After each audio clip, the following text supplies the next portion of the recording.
इसके लिए भी इंसाफ के लिए खड़ा होना चाहिए। हम आवाम को बेदार करने के लिए भी एक कारवां निकाल रहे हैं जनाब बैरिस्टर असदुद्दीन अवैसी साहब की क़यादत में। और इस कारवां में तशरीफ फरमा है हमारे माजिद हुसैन साहब जो MLA हैं वहाँ नामपल्ली से, और जनाब वारिस पठान साहब जो एक्स MLA हैं बम्बई से, वो भी तशरीफ फरमा है। सब लोगों का ये कारवां हम लोगों का जा रहा है। हम आवाम को बेदार कर रहे हैं कि हम मुसलसल इंसाफ की लड़ाई लड़ रहे हैं। हम चाहते हैं कि आने वाला जो विधानसभा इलेक्शन हो उसमें सेकुलर वोटों का बिखराव नहीं हो। इसकी वजह से सेकुलर वोटों को जोड़ने के लिए हमने सेकुलर अलायंस को दरख्वास्त भी दी। उन लोगों ने भी हमारी बात नहीं मानी, तो हम चाहते हैं कि उनसे भी इंसाफ किया जाए कि सेकुलरिज्म की बका की लड़ाई कौन लड़ रहा है और सेकुलर वोटों को बिखराव का जिम्मेदार कौन है। लोग इसके लिए इंसाफ करें। ये दो तरफा इंसाफ की तलब है। दरअसल हमारी जो वो है कोशिश है, हमारी हिस्सेदारी की है कि दलितों को, गरीबों को, सीमांचल के लोगों को, अक़लियतों को उसकी वाजिब हिस्सेदारी मिले। इसके लिए मैं बड़ा शुक्रगुजार हूँ अपने कौमी सदर जनाब बैरिस्टर असदुद्दीन अवैसी साहब का, जनाब वारिस पठान साहब का, जनाब भाई माजिद हुसैन साहब का, और इस कारवां को लेकर बहुत ही जिम्मेदारी के साथ अपनी जिम्मेदारी अदा करने वाले आदिल हसन एडवोकेट साहब का।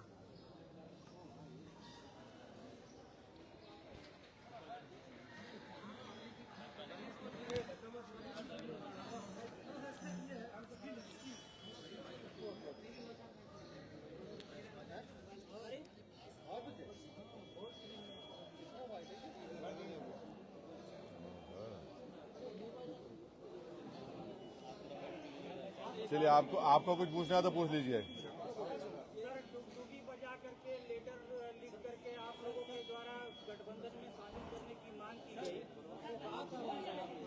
इसके कोई जवाब नहीं आया। क्या करेंगे?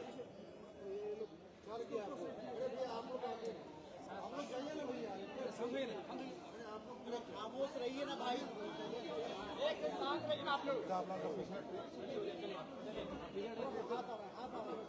खाली मीडिया और रहने दो, बोलो सिर्फ मीडिया को रखिए, ज़्यादा लड़िए, पार्टी के लोग हट जाइए पूरा। देखिए, अख्तर उल ईमान साहब ने खत लिखा है, फिर अख्तर उल ईमान साहब ने यहाँ के लीडर ऑफ अपोजिशन को लेटर लिखा है। मीडिया के जरिए हमने इस बात को कहा है कि MIM पार्टी अलायंस के लिए तैयार है, और फिर अख्तर उल ईमान साहब ने अपने आखिरी खत में ये भी कहा है कि हमको आप 6 सीट दे दीजिए। अब ये उनको फैसला करना है, ये नहीं करेंगे तो बिहार की जनता ये देख लेगी कि कौन बीजेपी को कामयाब कराना चाहता है या कौन बीजेपी को रोकना चाहता है। तो अब ये फैसला बिहार की आवाम पर है। हम तो अपनी जिम्मेदारी को निभा चुके हैं। कल कोई या हमसे ना कहे कि आपने बातचीत नहीं की, आपने फुला नहीं किया। तो हमने तो अपनी तरफ से पूरी कोशिश की और जनता के सामने, आवाम के सामने हमने इस बात को रख दिया। बिहार में कितने सीटों पर पार्टी चुनाव लड़ेगी? जब लिस्ट जारी होगी तो आपको पता चल जाएगा। सर, एक आई लव मोहम्मद कहने पर जो है पूरा बवाल है, उस पर क्या कहेंगे सर? देखिए, ये शुरू हुआ था कानपुर में। वहाँ के शायद ADGP, एडिशनल DGP ने कहा कि कोई नया पोस्टर नहीं लगा सकते।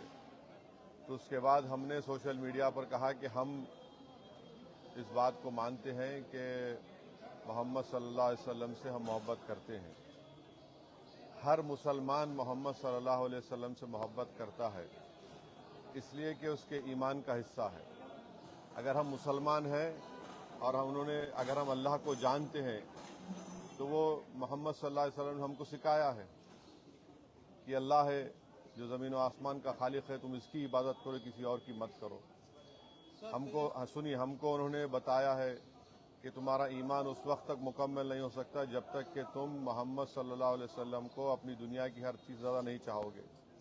ये तुम्हारे ईमान का हिस्सा है। और आर्टिकल 25 में फ्रीडम ऑफ रिलीजन है, तो संविधान में फंडामेंटल राइट है, इसको आप कैसा छीन सकेंगे किसी से। और ये क्या बात है कि नया पोस्टर कैसा लगाए, जो यूपी में क्या गलत है एकदम। वो अभी जो नहीं पूछे वो पूछिए। सर, तेजस्वी यादव का कहना है कि युवाओं को इस बार रोजगार मिलेगा, फिर भी उसके पास डिग्री होना चाहिए। उसके पास डिग्री होनी चाहिए, यानी हर सर्टिफिकेट वाले को रोजगार देंगे। पहले ये बता दीजिए कि बिहार में ड्रॉप आउट रेट कितना है स्कूल का, ये बता दीजिए कि कितने लोग ग्रेजुएट होते हैं, इसके ऊपर आप फैसला करिए। डिग्री होना चाहिए तो फिर बहुत सरकारों का रिकॉर्ड भी तो सामने आना चाहिए, आएगा ना, कि उन्होंने कितने स्कूल खुलवाए, कितने कॉलेजेस खुलवाए, कितने काम करवाए। आराम से, हम कहीं नहीं जा रहे हैं, आप बारी बारी आप कहीं नहीं भाग रहे हैं, आराम से बैठे। यहाँ इस मतलब ये रैली निकाले हैं, उसका नाम इंसाफ भी रखे हैं। यहाँ शेरशाबादी की आबादी 3.5 लाख से ज्यादा है इस लोकसभा में, तो क्या शेरशाबादी को भी टिकट मिलने का कोई संभावना है? बिल्कुल बिल्कुल, इंशाल्लाह जरूर। सर, तेजस्वी यादव ने जो कहा है मीडिया में प्रेस कॉन्फ्रेंस के जरिए कि उन्हें भी हैदराबाद में सीट चाहिए आपसे, तभी वो गठबंधन के लिए तैयार है। अरे भैया, आप तो इंडिया अलायंस का हिस्सा है, कांग्रेस आपके साथ है, कांग्रेस की सरकार तेलंगाना में, आप आ जाइए ना, आके उनसे सीट ले लीजिए और ज्यादा वोट लेकर जाइए, हमको कोई तकलीफ नहीं है, आप बिल्कुल आइए। कांग्रेस सीडब्ल्यूसी की आज बैठक कर रही है, अपना ताकत प्रदर्शन कर रही है। हाँ, आरजेडी को दिखा रहा है अपना ताकत। आज बैठक हो रहा है पटना में। हम अपनी ताकत दिखाने के लिए आज न्याय यात्रा शुरू कर रहे हैं, तो उनका उनसे पूछिए। महागठबंधन में शामिल होने के हाँ, महागठबंधन में शामिल होने के लिए केवल राजद का दरवाजा क्यों? और भी तो पार्टियां हैं महागठबंधन। नहीं, लीड तो वही कर रहे हैं ना, राजद ही तो लीड कर रही है, उनके साथ दूसरे पार्टियां हैं। नारा 4 के बदले 40, इसको देखिए राजद को चेतावनी तो नहीं है। अब देखिए, एक बात सुनिए, अगर आप एक बीज बोते हैं और उस बीज को जमीन में ताकतवर बनाने के लिए पूरे लोग अपना खून पसीना बहाते हैं, और जब फसल निकल कर आती है तो आप फसल को लेकर चले जाते हैं, भाग जाते हैं, आपको तकलीफ होगी नहीं होगी?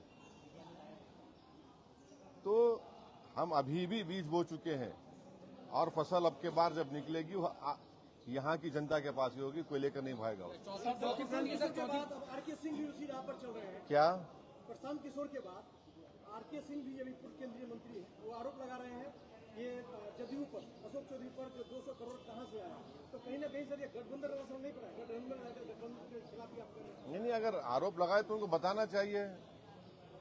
सर, 2020 के चुनाव में एमआईएम अपने बदौलत 5 विधानसभा की सीट जीतने में कामयाब हुई। क्या 2025 में एमआईएम इतनी कमजोर हो गई कि बार बार राजद के ऑफिस में, कभी उनके घर के पास ढोल बजाते हुए आपके प्रदेश अध्यक्ष पहुंचते हैं? ऐसा है ना, देखिए, आप लोगों को हर चीज आपको ब्लैक एंड व्हाइट नजर आती है, तो सियासत ब्लैक एंड व्हाइट नहीं होता है। सर, मजलिस पार्टी की और किस पार्टी से गठबंधन की बात चल रही है? वो अख्तर भाई बताएंगे आने वाले दिनों में। कांग्रेस के पूर्व अध्यक्ष हैं अखिलेश जी, वो आप पर बार बार कौन? कांग्रेस के पूर्व अध्यक्ष हैं बिहार के, वो बार बार आपको मोमिनल नेता बता रहे हैं। हाँ। गठबंधन से सीधे तौर पर इनकार कर रहे हैं। उनको उनसे पूछिए कि 2008 में जब न्यूक्लियर डील हो रही थी, पार्लियामेंट में नो कॉन्फिडेंस मोशन जब लाया गया था, तो किसने खड़े होकर उस मनमोहन सिंह की सरकार को साथ दिया था? सर, 4 के बदले 24 लाएंगे, लेकिन 6 सीट का मांग करते हैं। ऐसा तो नहीं कि जो सीट आपका चले गया वही रिकवरी करने के फेरे में है। अब हम तो अपनी बात को रखे हैं, हम ये कह रहे हैं कि अगर हम 24 पे चले जाएंगे या उससे बढ़ के भी चले जाएंगे तो फिर आप बाद में हमको मत बोलिए, ये मैंने आपसे उनसे कह रहे हैं, अब उनको सोचना चाहिए। सर, क्या चौथे राउंड की गठबंधन करने जा रहे हैं? हाँ, चौथे राउंड की गठबंधन करने जा रहे हैं। चौथा स्तंभ की गठबंधन करेंगे। Third front. हाँ, चौथा क्या करने वाला, देखेंगे क्या होता, अभी बताएंगे आपको, टाइम है उसका। तेज प्रताप यादव बार बार इच्छा जाहिर कर रहे हैं सर, हाँ, ये एमआईएम से गठबंधन करना चाह रहे तेज प्रताप यादव। अरे अल्लाह उनको अच्छा रखे, खुश रखे, सेहत दे उनको।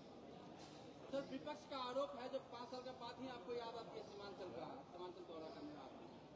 पहले सीमांचल कोई बोलता नहीं था, हम ही तो बोले तो उनकी जबान में आ गया पूरा बात। ये पहले तो बोलता ही था सीमांचल, और पार्लियामेंट के अंदर, पार्लियामेंट के बाहर हम ही तो बोल रहे हैं सीमांचल के बारे में। ये लोग कहाँ बोलते हैं, इनको सिर्फ चुनाव के जमाने में सीमांचल बोलते हैं। हम तो नहीं गए, हम तो बार बार इसको कहें, 2015 से हम कह रहे हैं कि हम यहाँ पर आए तो हम कभी छोड़कर नहीं जाएंगे, और हमारा कंसिस्टेंट यही पॉलिसी रही है। सर, पिछले विधानसभा में ओबीसी मेडिकल कॉलेज का और हॉस्पिटल का भी मतलब यहाँ पे घोषणा कर दी। कोई घोषणा नहीं हुआ था, ये सब ये जो बात लोग कर रहे हैं, हम बोले कोशिश करेंगे, और कोशिश आज भी जारी है, करें कुछ ना कुछ कर सकते हैं। सवाल ये है कि जो सत्ता में है 11 साल सत्ता में रहे, उनकी भी तो अखलाकी जिम्मेदारी बनती है। एक परिवार में दो मुख्यमंत्री बन गए, कोई दूसरे पास एक मुख्यमंत्री 10 साल 12 साल रहे, उन्होंने क्या किया सीमांचल के लिए?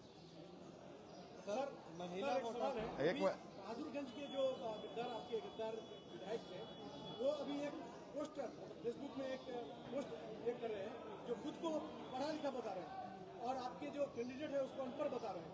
तो जो तौसीफ आलम साहब को अनपढ़ बता रहे हैं, जबकि राजद के जो मुख्यमंत्री पद के लिए वो मतलब लड़ रहे हैं, वो खुद 8 पास है, तेजस्वी यादव। क्या कहेंगे?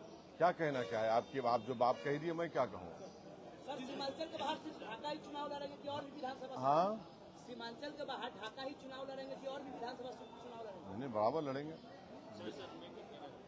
और कुछ है? जनता एमआईएम को वोट देती है, लेकिन उसके जीते हुए पार्टी दूसरे पार्टी में चले जाते हैं, तो सर कैसे लोग विश्वास करेंगे कि एमआईएम को वोट दे, फिर इस बार नहीं पलट जाएगी दूसरी पार्टी में? नहीं, जिन लोगों ने धोखा दिया उनके साथ जनता नहीं है। जनता ने उनको वोट नहीं दिया था, जनता ने सीमांचल और एमआईएम पार्टी को वोट दिया था। और हमारी पूरी कोशिश होगी कि अब के बार ऐसे लोगों को हम अपना उम्मीदवार कैंडिडेट बनाएंगे जो इंशाअल्लाह पूरा भरोसे पे उतरेंगे। सर आपकी पार्टी के ऊपर लगातार एलिगेशन लग रहा है कि पैसे के बल पे टिकट दिया जाता है। अच्छा, इस बार क्या सर पैसे के बल पे टिकट दिया जाएगा या जमीन से उठा हुआ नेता मिलेगा? पैसे के बल पे तो इल्जाम लगता है चुनाव के जमाने में। क्योंकि सर जो गए 4 गए उन्होंने लगाया। लेकिन अब एक बात सुनिए, एक साहब ने एक क्रिकेटर को ले जाकर दुबई में होटल खोली है, नाम क्या रखा? हैदराबाद बिरयानी दुकान। किससे पैसा लिया वो? आप तो बिरयानी नहीं खाए ना, हम भी नहीं खाए। सर न्याय यात्रा के तहत क्या दबाव की राजनीति होगी? वोटर अधिकार यात्रा जिस तरह निकला राहुल गांधी का, या फिर और? नहीं, यात्रा है, इंसाफ की यात्रा है, उसमें हर मुद्दा हर मसला सामने आएगा। इंसाफ की वसूल के लिए, इंसाफ के हासिल करने के लिए तो सब बात करेंगे हम। सर जो महिला वोटर है आपको बहुत हाँ, मैं महिला पूछ रहे हैं। वालेकुम सलाम। सर तीसरा जो मोर्चा बनाएंगे, क्या लगता है कितना असर डालेंगे एनडीए और महागठबंधन पर? देखिए, ये वक्त बताएगा। हम जहां पर हम चुनाव लड़ेंगे पूरी ताकत के साथ लड़ेंगे इंशाल्लाह।